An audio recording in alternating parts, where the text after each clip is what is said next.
الحمد للہ نحمده ونستعینه ونستغفره ونؤمن به ونتوکل علیہ ونعوذ باللہ من شرور انفسنا ومن سیئات اعمالنا من يهده اللہ فلا مضل له ومن يضلل فلا هادی له ونشهد ان لا الہ الا اللہ وحدہ لا شریک له ونشهد ان سیدنا ومولانا محمدا عبدہ ورسولہ اما بعد فاعوذ باللہ من الشیطان الرجیم بسم اللہ الرحمن الرحیم قل هو اللہ احد اللہ الصمد لم یلد ولم یولد ولم یکن له کفوا احد اللہم صلی علی محمد وعلی آل محمد کما صلیت علی ابراہیم وعلی آل ابراہیم انک حمید مجید اللہم بارک علی محمد وعلی آل محمد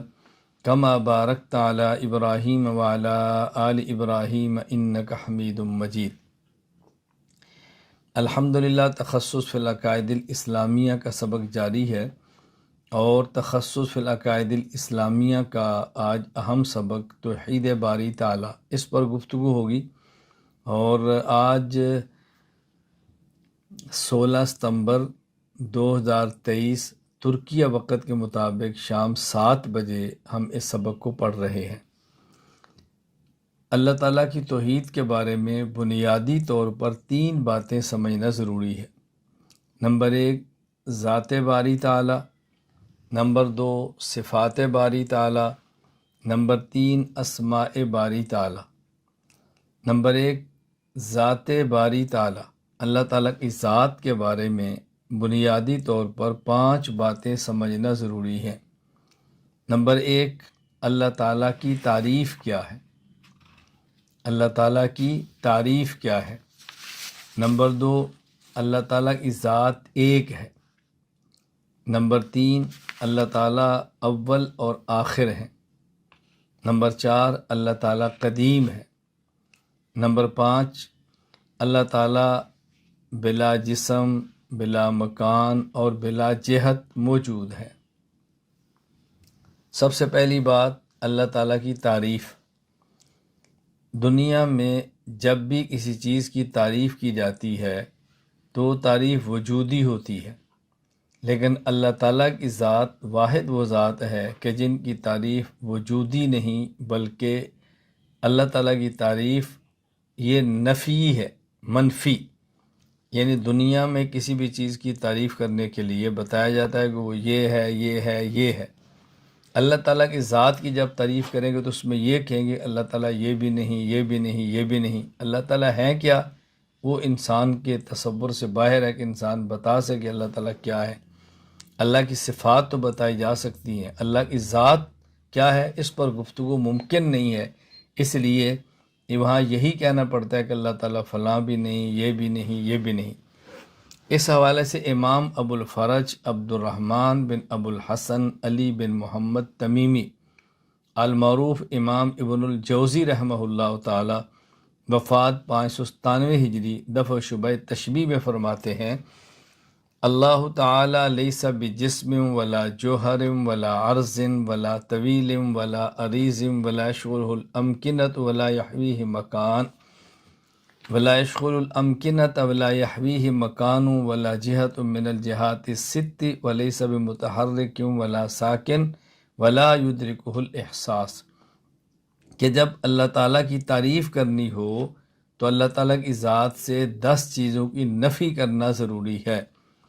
نمبر 1 اللہ تعالیٰ جسم سے پاک، نمبر 2 اللہ تعالیٰ جوہر سے پاک، نمبر 3 اللہ تعالیٰ عرض سے پاک، نمبر 4 اللہ تعالیٰ طویل ہونے سے پاک، نمبر 5 اللہ تعالیٰ عریض ہونے سے پاک، نمبر 6 کسی مکان کو اللہ تعالیٰ بھریں اس سے پاک، نمبر 6 کوئی مکان اللہ کا، نمبر 7 کوئی مکان اللہ کا احاطہ کرے اللہ اس سے پاک، نمبر 9 6 جہات سے اللہ تعالیٰ پاک، اور نمبر 9 اللہ تعالیٰ متحرک ہونے سے پاک، اللہ تعالیٰ ساکن ہونے سے پاک، اور اللہ تعالیٰ کا کوئی حواس میں سے حادثہ ادراک کرے اللہ تعالیٰ اس سے بھی پاک۔ تو یہ اللہ تعالیٰ کے لیے عقیدہ رکھنا ضروری ہے کہ اللہ تعالیٰ ان چیزوں سے پاک ہیں۔ جو میں نے آپ کی خدمت میں عرض کیا ہے، میں پھر اس کو دہرا دیتا ہوں تاکہ اچھی طرح ذہن نشین فرما لیں کہ جب اللہ تعالیٰ کی تعریف کریں گے تو اس میں کہنا پڑے گا کہ اللہ تعالیٰ پاک ہے کن چیزوں سے؟ نمبر 1، اللہ تعالیٰ جسم سے پاک۔ نمبر 2، اللہ تعالیٰ جوہر سے پاک۔ نمبر 3، اللہ تعالیٰ عرض سے پاک۔ نمبر 4، اللہ تعالیٰ طویل ہونے سے پاک۔ نمبر 5، اللہ تعالیٰ عریض ہونے سے پاک۔ نمبر 6، کسی مکان میں اللہ ہوں اس سے پاک۔ نمبر 7، کوئی مکان اللہ کا احاطہ کرے، اللہ اس سے پاک۔ نمبر 8، جہات ستہ میں سے کوئی ایک جہت میں اللہ ہوں، اللہ تعالیٰ تمام جہات سے پاک۔ نمبر 9، اللہ متحرک ہونے سے پاک۔ نمبر 10، اللہ ساکن ہونے سے پاک اور حواس کے ادراک سے پاک۔ بظاہر یہ 11 ہیں لیکن میں نے کہا تھا 10 ہیں۔ 10 کا معنی وَلَا يَشْغُلُهُ الْأَمْكِنَةُ وَلَا يَحْوِيهِ مَكَانٌ، اللہ تعالیٰ کسی مکان میں ہوں اس سے بھی پاک، کوئی مکان اللہ کا احاطہ کرے اللہ اس سے بھی پاک۔ جب ہم اس کو یہ کہیں گے اللہ تعالیٰ مکان سے پاک تو پھر خام آپ سمجھیں گے کہ 10 باتیں ایسی ہیں جس کا اللہ تعالیٰ کے بارے میں عقیدہ رکھنا ضروری ہے۔ میں پھر اس کو دہرا دیتا ہوں تاکہ اس کو اچھی طرح ذہن نشین فرما لیں۔ جب ہم اللہ تعالیٰ کی تعریف کریں گے تو 10 چیزیں یہ کہنا ضروری ہے کہ اللہ تعالیٰ ان سے پاک ہیں۔ نمبر 1، اللہ تعالیٰ جسم سے پاک۔ نمبر 2، اللہ تعالیٰ جوہر سے پاک۔ نمبر 3، اللہ تعالیٰ عرض سے پاک۔ نمبر 4، اللہ تعالیٰ طویل ہونے سے پاک۔ نمبر 5، اللہ عریض ہونے سے پاک۔ نمبر 6، اللہ مکان سے پاک۔ نمبر 7، اللہ جہت سے پاک۔ نمبر 8، اللہ متحرک ہونے سے پاک۔ نمبر 9، اللہ ساکن ہونے سے پاک۔ اور نمبر 10، اللہ تعالیٰ حواس کے ادراک سے پاک، یعنی کوئی حادثہ، کوئی سی شخص کا احساس اللہ کی ذات کا ادراک نہیں کر سکتا۔ یہاں اس میں علامہ ابن الجوزی رحمہ اللہ نے چند ایک الفاظ ذکر کیے ہیں، میں مناسب سمجھتا ہوں کہ اس کا معنی اور مطلب بیان کیا جائے تاکہ بات مزید کھل جائے۔ نمبر 1، جسم۔ حضرت مولانا سید شاہ حسن دیوبندی رحمہ اللہ تعالی وفات 1391 ہجری احسن الفوائد فی شرح الفقہ الاکبر میں فرماتے ہیں، المرکب من جزئین فصاعدا، 2 یا 2 سے زائد چیزوں سے مرکب چیز کو جسم کہتے ہیں۔ 2 یا 2 سے زائد اجزاء سے مرکب چیز کو جسم کہتے ہیں۔ نمبر 2، جوہر۔ مولانا سید شاہ حسن دیوبندی رحمہ اللہ تعالی وفات 1391 ہجری احسن الفوائد فی شرح الفقہ الاکبر میں فرماتے ہیں، کل ممکن لہ قیام بذاتہ ای لیس تحیزہ تابعا لتحیز غیری، ہر وہ ممکن چیز جس کا قیام ذاتی ہو، یعنی اس کا کسی جگہ میں ہونا کسی دوسری چیز کے اس جگہ میں ہونے کے تابع نہ ہو، یہ ہے جوہر۔ نمبر 3، عرض۔ مولانا سید شاہ حسن دیوبندی رحمہ اللہ وفات 1391 ہجری احسن الفوائد فی شرح الفقہ الاکبر میں فرماتے ہیں، کل ممکن لہ قیام بالغیر ای یکون تحیزہ تابعا لتحیز الغیر، ہر وہ ممکن چیز جو کسی دوسرے کی وجہ سے قائم ہو، یعنی اس کا کسی جگہ میں ہونا کسی دوسری چیز کے اس جگہ میں ہونے کے تابع ہو، یہ عرض ہے۔ نمبر 4، مکان۔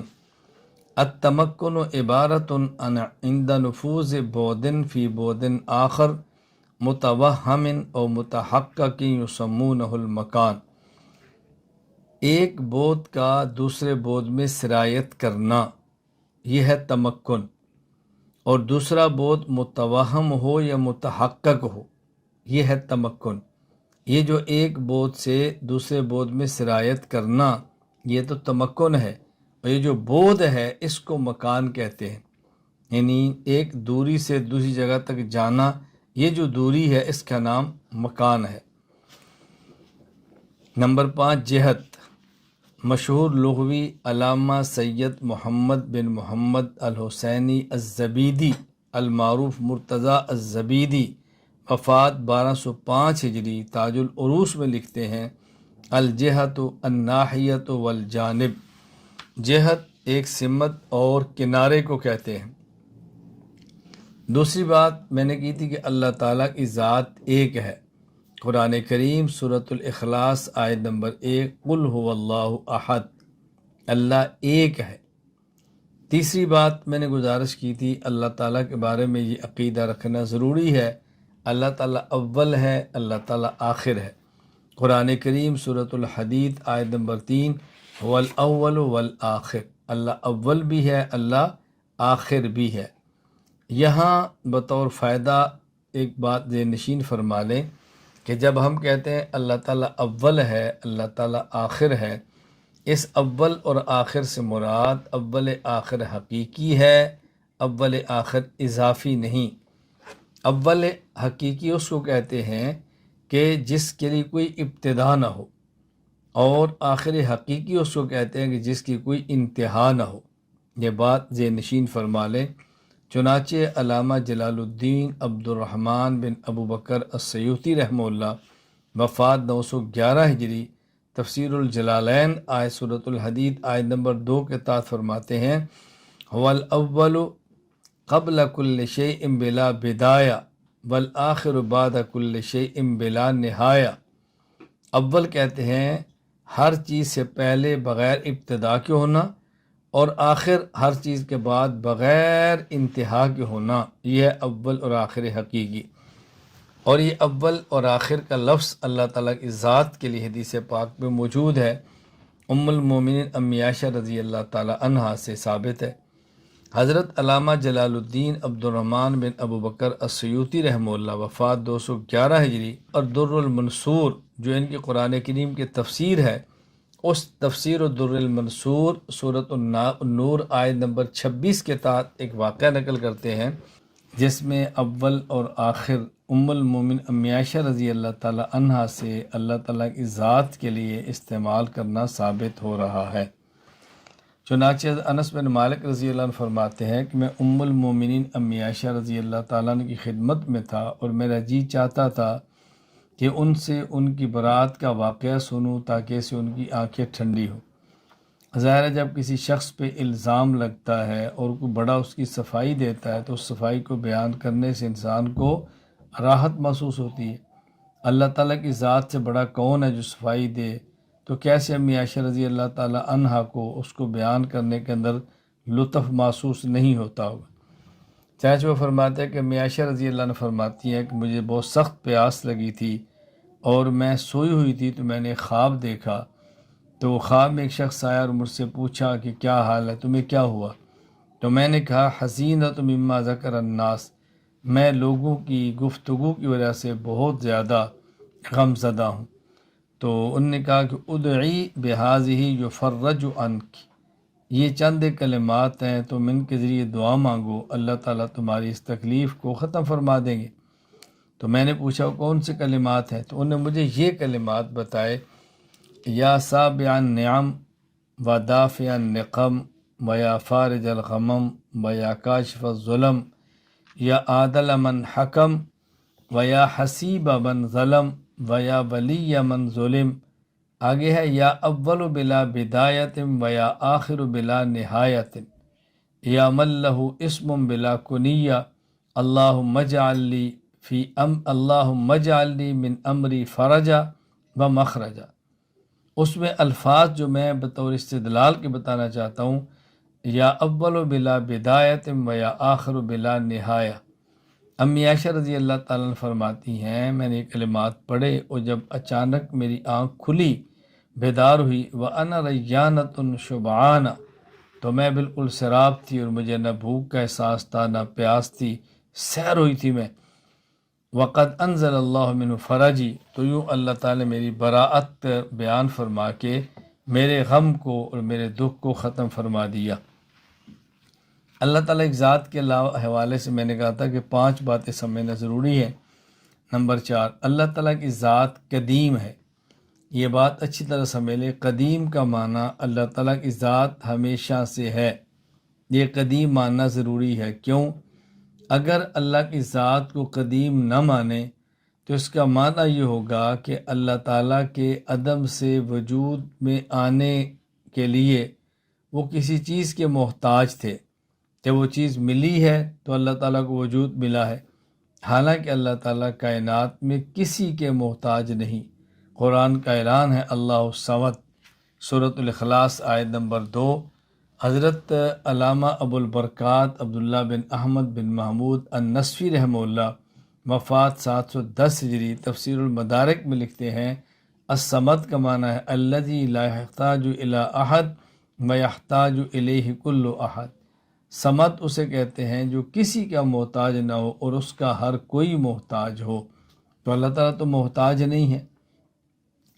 نمبر 5، اللہ تعالیٰ کے بارے میں یہ ذہن رکھنا ضروری ہے کہ اللہ تعالیٰ بلا جسم، بلا جہت اور بلا مکان موجود ہیں، یعنی اللہ تعالیٰ اس کائنات میں موجود ہونے کے لیے نہ ہی جسم کے محتاج ہیں، نہ ہی جہت کے محتاج ہیں اور نہ ہی مکان کے محتاج ہیں۔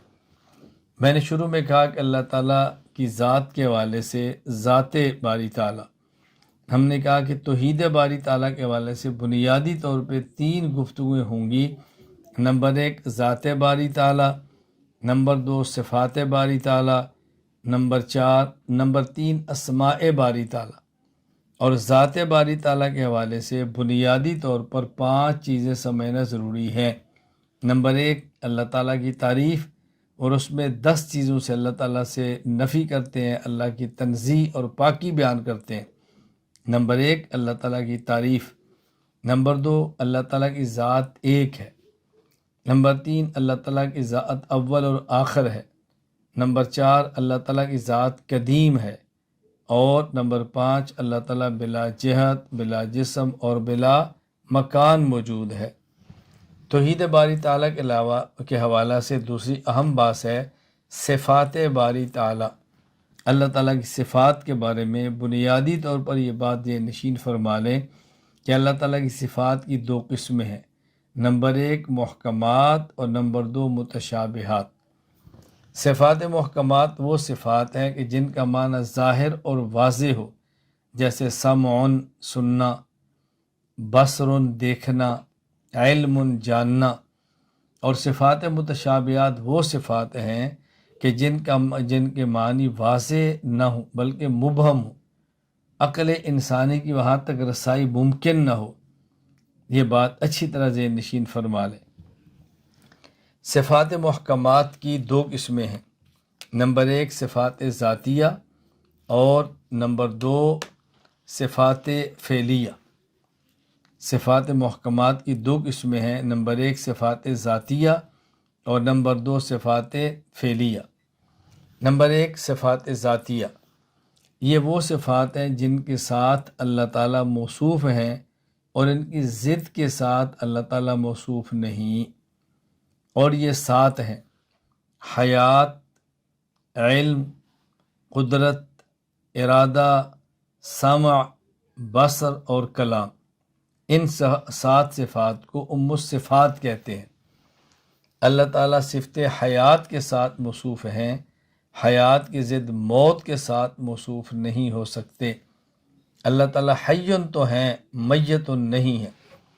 اسی طرح علم، اللہ تعالیٰ صفت علم کے ساتھ متصف ہیں، اس کی ضد جہل کے ساتھ متصف نہیں ہو سکتے۔ اللہ تعالیٰ علیم عالم تو ہیں، الیاذ باللہ اللہ تعالیٰ جاہل نہیں ہو سکتے۔ نمبر 3 قدرت، قدرت کی ضد ہے عجز۔ اللہ تعالیٰ صفت قدرت کے ساتھ متصف ہیں اور اس کی ضد عجز کے ساتھ متصف نہیں ہو سکتے۔ اللہ تعالیٰ قادر اور قدیر تو ہیں، اللہ تعالیٰ عاجز نہیں ہے۔ نمبر 4 ارادہ، ارادہ صفت ہے اور یہاں ارادہ کا معنی عزم اور یقین ہے، تو اس کی ضد وہ تردد ہے۔ اللہ تعالیٰ صفت عزم کے ساتھ تو متصف ہو سکتے ہیں، اس کی ضد تردد کے ساتھ متصف نہیں ہو سکتے، اس لیے اللہ کو مریدن تو کہہ سکتے ہیں اور اللہ تعالیٰ کو اس کی بجائے متردد نہیں کہہ سکتے۔ نمبر 5 سمعن، سمعن کا معنی ہے سننا، اور سمعن کی ضد ہے سمن بہرا پن۔ تو اللہ تعالیٰ صفت سمعن کے ساتھ متصف ہو سکتے ہیں، اس کی ضد سمن کے ساتھ نہیں ہو سکتے۔ اللہ تعالیٰ کو سمیع تو کہہ سکتے ہیں کہ اللہ تعالیٰ سننے والے ہیں، لیکن اس کی ضد کے ساتھ اللہ تعالیٰ کو متصف کر کے سمن سمیع بہرہ کے ایسا نہیں ہو سکتا۔ نمبر 6 بصر، اس کا معنی ہے دیکھنا، اس کی ضد عامیٌ ہے۔ تو اللہ تعالیٰ جیسے میں نے اوپر کہا اللہ تعالیٰ صفت سمن کے ساتھ متصف ہیں، سمیع تو ہو سکتے ہیں، اسم بہرہ نہیں ہو سکتے۔ اسی طرح اللہ تعالیٰ کی صفت بصر ہے جس کا معنی دیکھنا، اس کی ضد ہے عمیٌ۔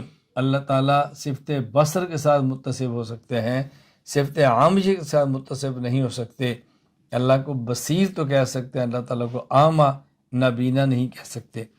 نمبر 7 کلام، کلام کی ضد ہے بکمن، کلام بولنا اور بکمن کا معنی گھونگا پن۔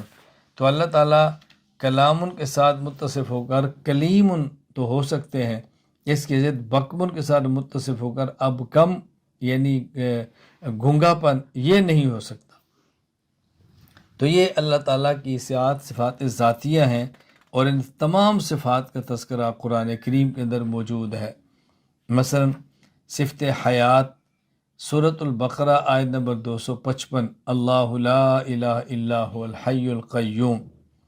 یہاں ایک بات ذہن نشین فرما لیں کہ اللہ تعالیٰ کی جو حیات ہے یہ اصلاً ابداً، اور حیات کل شیء بہ معبداً ہے، یعنی اللہ کی حیات ازلی بھی ہے، اللہ کی حیات ابدی بھی ہے۔ اللہ ہمیشہ سے ہیں اور ہمیشہ رہیں گے، اور اللہ تعالیٰ ہی کی ذات کی وجہ سے کائنات کی ہر چیز کو حیات ملتی ہے۔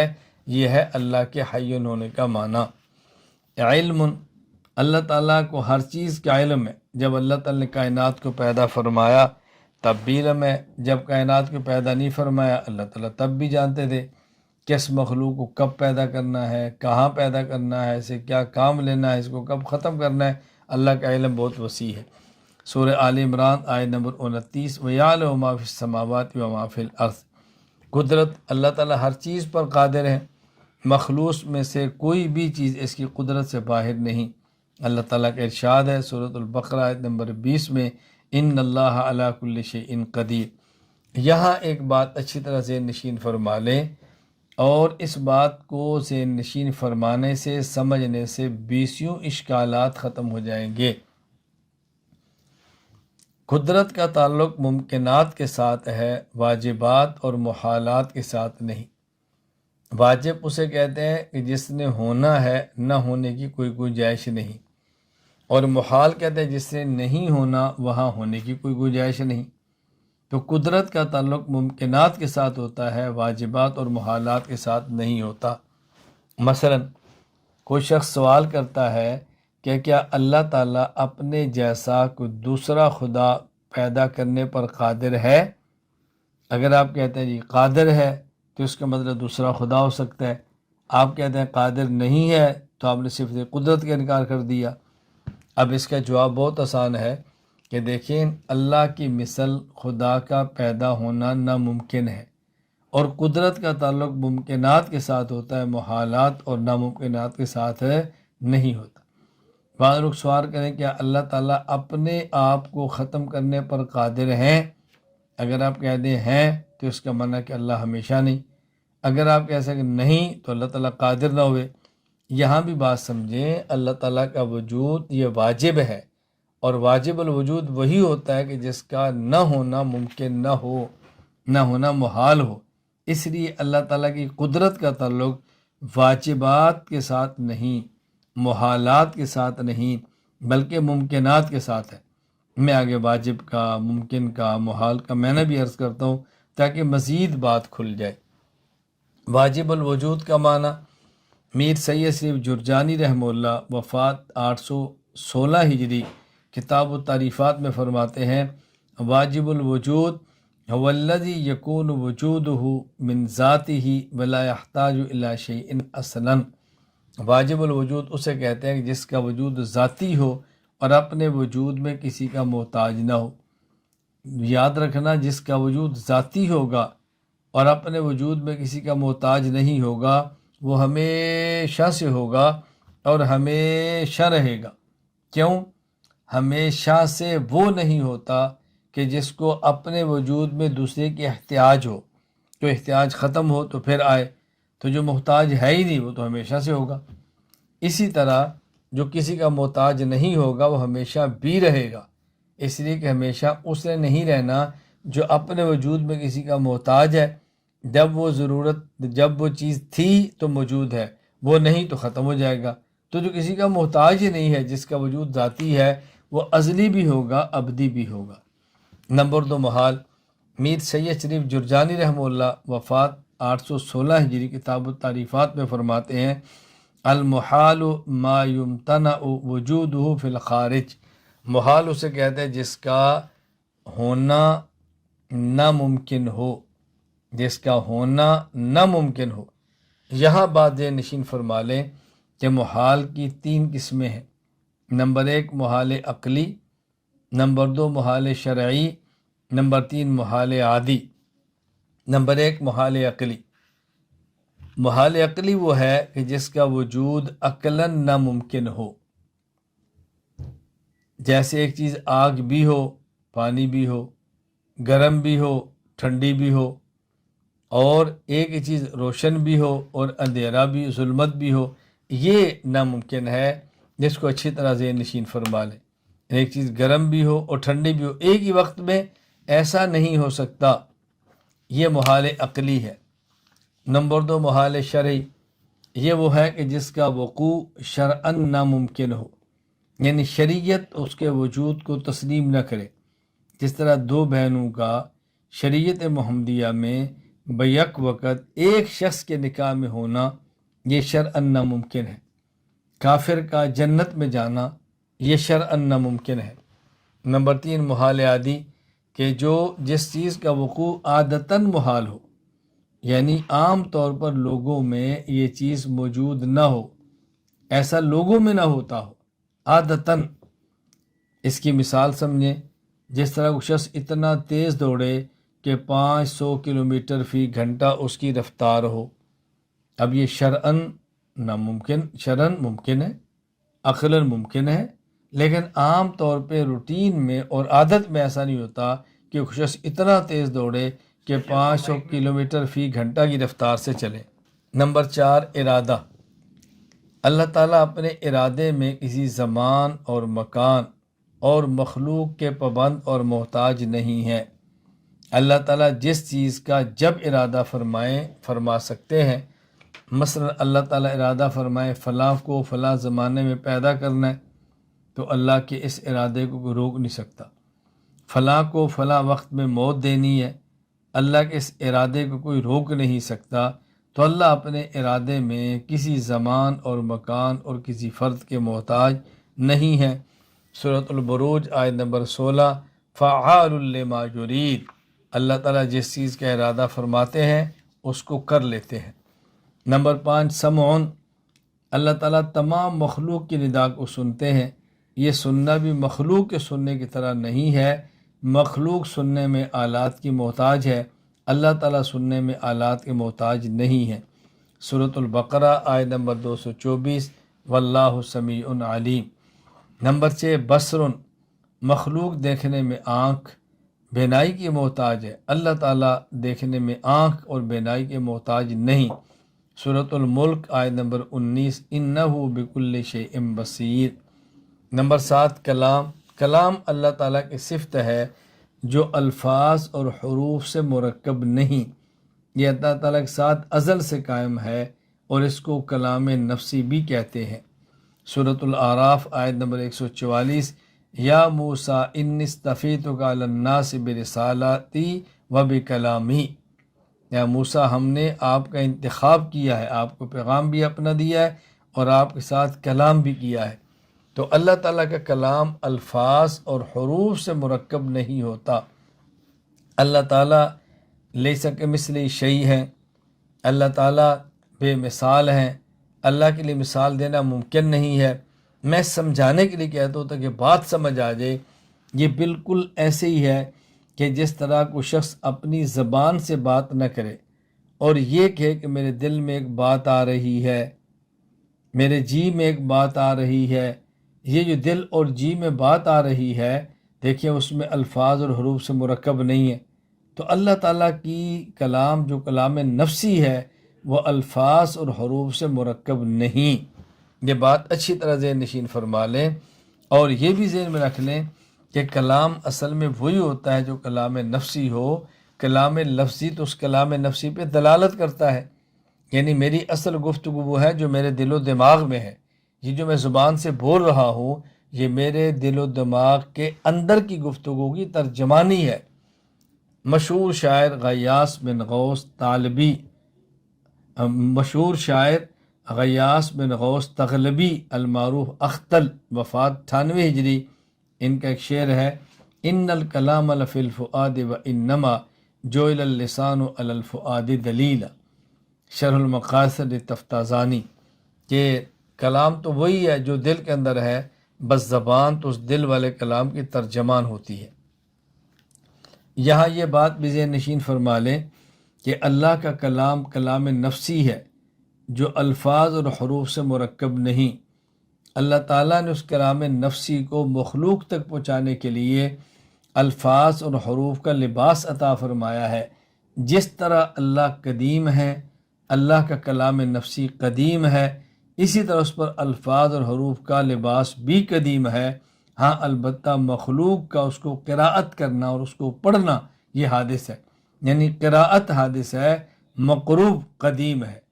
جو پڑھ رہا ہے یہ پڑھنا حادث ہے، لیکن جس کو پڑھا جا رہا ہے وہ قدیم ہے، وہ ازلی بھی ہے، وہ ابدی بھی ہے۔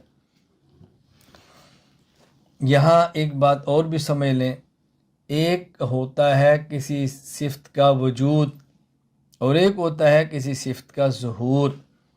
صفت کا وجود الگ ہے اور صفت کا ظہور الگ ہے۔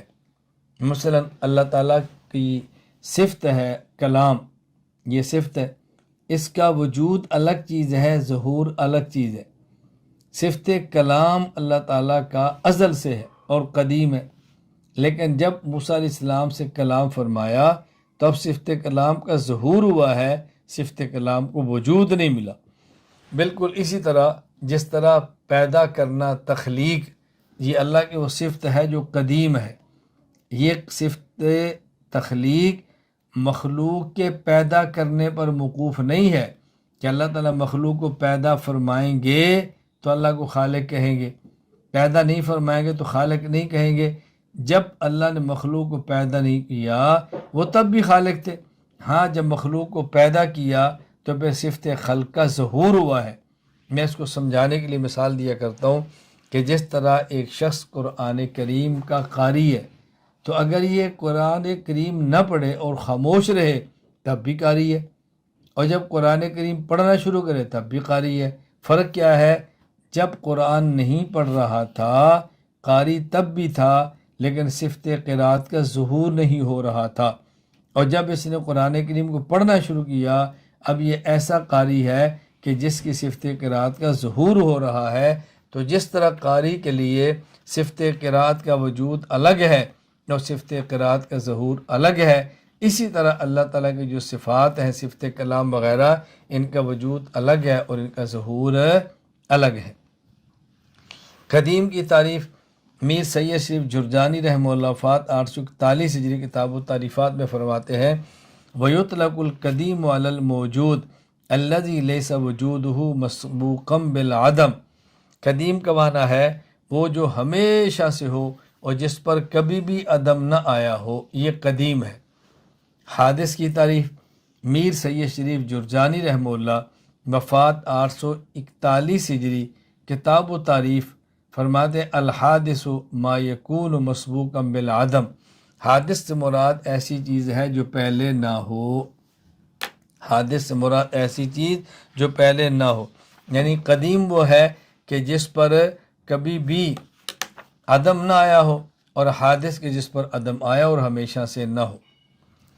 اللہ تعالیٰ کی صفات کے بارے میں نے عرض کیا کہ بنیادی طور پر صفات کی دو قسمیں ہیں، نمبر 1 محکمات اور نمبر 2 متشابہات۔ پھر صفات محکمات کی دو قسمیں ہیں، نمبر 1 صفات ذاتیہ، نمبر 2 صفات فعلیہ۔ میں نے صفات ذاتیہ کے بارے میں عرض کیا، یہ وہ صفات ہیں کہ جو ان کے ساتھ اللہ موصوف ہو اور ان کی ضد کے ساتھ اللہ تعالیٰ موصوف نہ ہو۔ اور صفات فعلیہ یہ وہ صفات ہیں کہ جن کے ساتھ اللہ تعالیٰ موصوف ہو اور ان کی ضد کے ساتھ بھی اللہ تعالیٰ موصوف ہو، لیکن اس صفت کا وقوع اللہ کی ذات پر نہیں بلکہ اللہ کے غیر پر ہوگا۔ جیسے احیاء اللہ تعالیٰ کی صفت ہے کہ اللہ تعالیٰ زندہ کرتے ہیں۔ اب احیاء کی ضد اماتت، مارنا، اللہ تعالیٰ محیی بھی ہے، اللہ تعالیٰ ممیت بھی ہے۔ یہ صفت فعلیہ ہے۔ صفت فعلیہ جس صفت کے ساتھ اللہ موصوف ہوں جیسے احیاء، اور اس کی ضد کے ساتھ بھی موصوف ہوں جیسے اماتت، لیکن اس صفت کا وقوع اللہ کے غیر پر ہو، یعنی اللہ زندہ بھی کرتے ہیں، اللہ مارتے بھی ہیں، لیکن زندہ بھی اپنے آپ کو نہیں، اپنے علاوہ مخلوق کو کرتے ہیں۔ اللہ موت بھی دیتے ہیں لیکن خود کو نہیں بلکہ مخلوق کو موت دیتے ہیں۔ تو اللہ کی صفت احیاء اور صفت اماتت کا وقوع اللہ کے غیر پر ہے، اللہ کے اوپر نہیں ہے۔ یہاں ایک سوال اور اس کا جواب سمجھیں۔ سوال یہ ہے کہ آپ نے کہا صفات ذاتیہ کی، صفات محکمات کی دو قسمیں ہیں، نمبر ایک صفات ذاتیہ اور نمبر دو صفات فعلیہ۔ آپ نے کہا کہ صفات کی دو قسمیں ہیں، نمبر ایک صفات محکمات، نمبر دو متشابہات، اور پھر صفات محکمات کی دو قسمیں ہیں، نمبر ایک صفات ذاتیہ اور نمبر دو صفات فعلیہ۔ ہم دیکھتے ہیں کہ بعض صفات اللہ تعالیٰ کی ایسی ہیں نہ وہ متشابہات ہیں اور نہ وہ صفات ذاتیہ ہیں نہ وہ صفات فعلیہ ہیں محکمات میں سے۔ تو یہ اللہ تعالیٰ کی کون سی قسم ہوگی صفات کی جس کے اندر ان کو شامل کیا جائے گا؟ مثلا اللہ تعالیٰ کی صفت حکیم ہے، اللہ تعالیٰ کی صفت خبیر ہے۔ اب صفت حکیم اور صفت خبیر متشابہ نہیں کیونکہ اس کا معنی بالکل واضح ہے، اور صفت حکیم یہ صفت محکمہ ذاتیہ بھی نہیں کہ صفات محکمات ذاتیہ وہ 7 ہیں، ان میں حکیم اور خبیر نہیں ہے، اور یہ صفت حکیم اور خبیر یہ صفت ذاتیہ فعلیہ بھی نہیں کیونکہ صفت ذاتیہ فعلیہ، صفت محکمہ فعلیہ اسے کہتے ہیں کہ اللہ تعالیٰ جس صفت کی ضد کے ساتھ بھی موصوف ہو۔ اب اللہ تعالیٰ حکیم تو ہیں لیکن حکیم کی جو ضد ہے اللہ تعالیٰ اس کے ساتھ تو موصوف نہیں ہو سکتے نا۔ اللہ تعالیٰ خبیر ہیں اور جو خبیر کی ضد ہے جہالت، اللہ تعالیٰ اس سے تو متصف نہیں ہو سکتے، تو پھر یہ صفات کس قسم میں شامل ہوں گی؟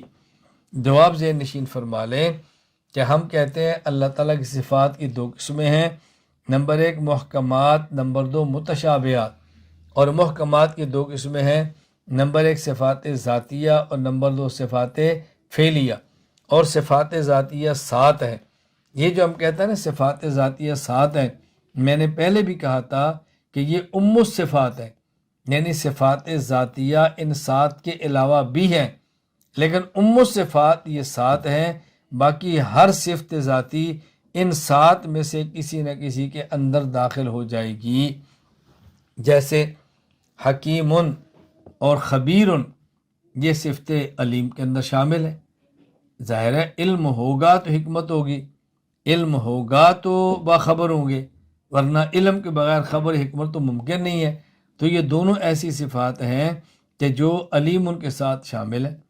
اسی طرح حکیم والی صفت یہ صفت قدیر کے ساتھ بھی شامل ہے۔ قدیر ہوں گے تو حکیم ہوں گے، قدیر نہیں ہوں گے تو حکیم کیسے ہوں گے؟ اس لیے کوئی بھی صفات ایسی نہیں جو ان صفات سے باہر ہو، اللہ تعالیٰ کی تمام صفات ان صفات کے اندر آ جاتی ہیں۔ یہاں ایک بات اور ذہن نشین فرما لیں کہ اللہ تعالیٰ کی صفات اللہ تعالیٰ کی ذات کی طرح قدیم ہے، یعنی جب دنیا میں کوئی چیز نہیں تھی اللہ کی ذات بھی تھی، اللہ کی صفات بھی ہوں گی تھی۔ جب دنیا میں کوئی چیز نہیں تھی اللہ کی ذات اور صفات دونوں تھی، اور دنیا میں کوئی چیز بھی نہیں ہوگی تب بھی اللہ کی ذات اور اللہ کی صفات ہوں گی۔ تو گویا اللہ کی صفات اللہ کی ذات کی طرح قدیم ہیں، یہ ہمیشہ سے ہیں، اس کو ذہن نشین فرما لیں۔ یہ اللہ کی صفات اللہ کی ذات کی طرح قدیم کیوں ہیں؟ اس کی بنیادی وجہ یہ ہے کہ دیکھیں اللہ تعالیٰ کی ذات کی طرح اللہ تعالیٰ کی صفات قدیم کیوں ہیں؟ اگر اللہ کی ان صفات کو قدیم نہ مانے تو اس کا مطلب یہ ہوگا کہ اللہ تعالیٰ پر ایسا وقت بھی گزرا ہے کہ جب اللہ تعالیٰ ان صفات سے خالی تھے، تو صفات کے بغیر اللہ کا ہونا یہ یوں سمجھیں کہ اللہ تعالیٰ کا عیب ہے کہ اللہ تعالیٰ صفت کمال کے بغیر ہوں، اس لیے ممکن نہیں ہے، بلکہ جب سے کیا ہمیشہ سے اللہ ہے اور ہمیشہ سے اللہ کی صفات ہے، تو اللہ تعالیٰ کی صفات اللہ تعالیٰ کی ذات کی طرح قدیم ہے۔ ایک بات اور ذہن نشین فرما لیں، وہ یہ کہ جو اللہ تعالیٰ کی صفات ہیں یہ نہ ہی اللہ کا عین ہے اور نہ ہی اللہ کا غیر ہے، یعنی صفات باری تعالیٰ عین باری بھی نہیں اور صفات باری تعالیٰ غیر باری بھی نہیں۔ یہ بات سمجھنا، عینیت اور غیریت کا مطلب کیا ہوتا ہے؟ دو چیزوں کے مفہوم کا مصداق ہر اعتبار سے ایک ہو، اسے عینیت کہتے ہیں، اور اگر ایک چیز دوسری کے بغیر ہو سکے اسے غیریت کہتے ہیں۔ اب اللہ کی صفات اللہ کا عین کیوں نہیں؟ اس لیے کہ عین کا معنی ہوتا ہے کہ دو چیزوں کے مفہوم کا مصداق ہر اعتبار سے ایک ہو۔ صفت یہ ذات سے امر زائد ہوتی ہے، لہٰذا جب صفت امر زائد ہے تو صفت اور ذات کا ہر اعتبار سے مفہوم کا مصداق ایک ہو، یہ ممکن نہیں ہے۔ بات اچھی طرح سے نشین فرما لیں، ہم نے کہا اللہ تعالیٰ کی صفات یہ اللہ کا عین بھی نہیں اللہ کا غیر بھی نہیں۔ کیوں؟ دو چیزوں کے مفہوم کا مصداق ہر اعتبار سے ایک ہو تو عین ہے، اور دونوں میں سے ہر ایک دوسرے کے بغیر ہو سکے تو یہ غیر ہے۔ صفات باری تعالیٰ عین کیوں نہیں؟ اس لیے کہ صفت ذات سے ایک زائد چیز کا نام ہے تو عین نہ ہوئے، اور صفات باری یہ غیر کیوں نہیں؟ اس لیے کہ صفت تابع ہے اور موصوف مطبوع ہے، اور تابع بغیر مطبوع کے ہو ہی نہیں سکتا، اور غیر اسے کہتے ہیں کہ جو دوسرے کے بغیر ہو سکے۔ اللہ تعالیٰ کی ذات صفات کے بغیر ممکن نہیں۔ کیوں؟ اگر اللہ تعالیٰ کی ذات کو صفات کے بغیر مانیں گے تو اس کا مطلب ہوگا کہ اللہ تعالیٰ بغیر کمال کے تھے، اور اللہ کی ذات کا بغیر صفت کمال کے ہونا اللہ تعالیٰ کا عیب ہے، اس لیے اللہ کی ذات اللہ کی صفات کا غیر بھی نہیں ہو سکتی۔ تو ہم نے کہا کہ اللہ تعالیٰ کی ذات اللہ تعالیٰ کی صفات یہ نہ عین ہے اور نہ غیر ہے۔ میں نے آپ سے کہا کہ اللہ تعالیٰ کی صفات کی دو قسمیں ہیں، محکمات اور متشابہات۔ محکمات کی دو قسمیں صفات ذاتیہ اور صفات فعلیہ۔ اب سنیں متشابہات کی بھی دو قسمیں ہیں۔ نمبر ایک، متشابہ غیر معلوم المعنی غیر معلوم المراد، جس کا لغوی معنی بھی معلوم نہ ہو اور شرعی مراد بھی معلوم نہ ہو، اسے کہتے ہیں متشابہ من کل الوجوہ، جیسے حروف مقطعات الف لا میم حا میم عین صاد یا سین کاف ہا یا عین صاد، یہ صفات متشابہہ من کل الوجوہ ہیں۔ الف کا لغوی معنی بھی معلوم نہیں، اور یہاں الف لام میم میں مراد شرعی کیا ہے یہ بھی معلوم نہیں۔ اور یہ بات ذہن نشین فرما لیں کہ یہ جو حروف مقطعات قرآن کریم کی بعض صورتوں کے شروع میں ہیں، یہ اللہ تعالیٰ کا کلام ہے، اور اللہ تعالیٰ کا کلام اللہ کی صفت ہے، لہٰذا کلمات اللہ تعالیٰ کی صفت ہیں، اور صفت بھی متشابہہ ہے۔ متشابہ کی دوسری قسم معلوم المعنی غیر معلوم المراد، ان کا لغوی معنی معلوم ہو لیکن مراد شرعی معلوم نہ ہو، جیسے ثم استوی علی العرش سورۃ الحدید آیت نمبر 4۔